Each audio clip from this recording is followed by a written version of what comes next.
அரசு அங்கீகாரம் பெற்ற Srinivasa chit fund private limited எங்களிடம் 1 லட்சம் ரூபாய் முதல் 1 கோடி ரூபாய் வரை சீட்டு உள்ளது. இடம் தருமபுரி, கோவை, சென்னை. தமிழக சட்டமன்ற கூட்டத்தொடர் தொடங்கி இருக்கிறது. ஆனால் நேரலை வழங்கப்படவில்லை. ஆனால் உள்ள என்ன நடந்து வருகிறது அப்படின்ற தகவல்கள் வந்து கொண்டிருக்கிறது. ஆளுநர் பேசி வருகிறார் அப்படின்ற தகவல் முதல் கட்டமாக கிடைக்கப்பெற்றிருக்கிறது. ஆளுநர் பேசுவது அரசினுடைய குறிப்பு, அதாவது ஆளுநர் உரையா அல்லது ஆளுநர் தன்னுடைய கருத்துக்களை பதிவிடுறாரா அப்படின்ற கேள்விகள் எழுந்திருக்கிறது.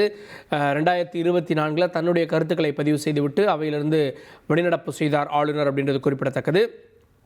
2022 அதாவது அப்போது கலைவாணர் அரங்கத்தில் இந்த கூட்டத்தொடர் நடந்தது. காரணம் என்னன்னா, கோவிட் முடிந்த பிறகு நடந்த கூட்டத்தொடர் அப்படின்றப்போ கலைவாணர் அரங்கத்தில் இடவசதி இருப்பதன் காரணமாக அங்கே நடந்தது. அங்கே தான் முழுமையாக இந்த உரையை ஆளுநர் படித்தார். அதன் பிறகு 3 ஆண்டுகளாக ஆளுநர் உரையும் இந்த சட்டமன்ற முதல் கூட்டத்தொடரும் சர்ச்சையை சந்தித்து வருகிறது அப்படின்றது குறிப்பிடத்தக்கது. இப்போது ஆளுநர் என்ன செய்து வருகிறார், அதாவது தேசிய கீதம் பாட வலியுறுத்துகிறார் ஆளுநர் அப்படின்ற செய்தி கிடைக்கப்பெற்றிருக்கிறது.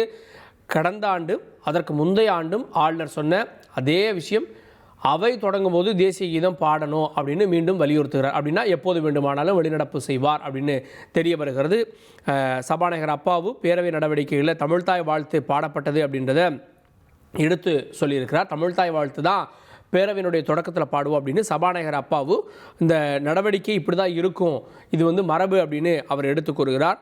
ஆனால் ஆளுநர் தேசிய கீதம் பாட வலியுறுத்துகிறார். 3 வருஷமாக தேசிய கீதம் பாடுங்க அப்படின்னு ஆளுநர் சொல்கிறாரு. ஆனால் அவை முடிகின்ற போது தான் நாங்கள் தேசிய கீதம் பாடுவோம், இதுதான் தமிழ்நாட்டில் மரபு, எல்லா நிகழ்ச்சிகள்லையுமே, அரசு நிகழ்ச்சிகளில் மட்டும் இல்லை, எல்லா நிகழ்ச்சிகளையும் இதான் மரபு அப்படின்னு அமைச்சர்கள் உள்ளிட்டவங்களாம் சொல்லிட்டு இருக்காங்க. இப்போது மீண்டும் வலியுறுத்துகிறார் ஆளுநர். அப்படின்னா எப்போது வேண்டுமானாலும் வெளிநடப்பு செய்வார் அப்படின்னு எதிர்பார்க்கப்படுகிறது. ஏன்னா இதே விவகாரங்களை, இதே குற்றச்சாட்டு தான் 2 வருஷம் முன் வச்சு வெளிநடப்பு செய்தார். 3 வருடம் ஆளுநர் உரை அப்படின்றது பிரச்சனையாக மட்டுமே இருக்கிறது. இப்போது 4வது ஆண்டாக ஆளுநருடைய உரை அப்படின்றது பிரச்சனையாக போகிறது அப்படின்ற கேள்வியும் எழுந்திருக்கிறது. செய்தியாளர் தாய்மானவன் கூடுதல் விவரத்தோடு இருக்கிறார். தாய்மானவன், ஆளுநர் மீண்டும் தேசிய கீத பாட வலியுறுத்துகிறார் அப்படின்ற செய்தியை பார்க்கிறோம். கூடுதல் விவரங்கள். கடந்த ஆண்டை போலவே இந்த ஆண்டும் ஆளுநர் உரைக்கு முன்னதாக தேசிய கீதத்தை பாட வேண்டும் என்பதை ஆளுநர் ரவி திட்டவட்டமாக கூறியிருக்கிறார். இதன் காரணமாக பேரவையில தற்போது தொடர்ந்து சலசலப்பு என்பது ஏற்பட்டிருக்கிறது. சபாநாயகர் அப்பாவும் பேரவை நடவடிக்கைகள்ல தமிழ்தாய் வாழ்த்து பாடப்பட்டது என்பதை எடுத்து கூறுகிறார். அது மட்டுமல்லாம வழக்கமாக பேரவை நாட்கள்ல தமிழ்தாய் வாழ்த்து தான் பாடப்படுவது என்பது மரபாக இருந்து வருவதாகவும் அவர் குறிப்பிட்டிருக்கிறார். இந்த நிலையில தான் ஆளுநர் RN ரவி தற்போது தேசிய கீதம் பாடாததை கண்டித்து பேரவையில் இருந்து வெளியேற இருப்பதாக தகவல்கள் என்பது வெளியிடப்பட்டிருக்கிறது.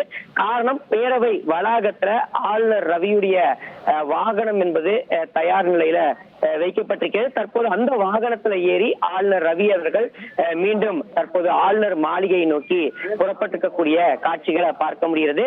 அரசு அங்கீகாரம் பெற்ற Srinivasa chit fund private limited எங்களிடம் 1 லட்சம் ரூபாய் முதல் 1 கோடி ரூபாய் வரை சீட்டு உள்ளது. இடம் தருமபுரி, கோவை, சென்னை.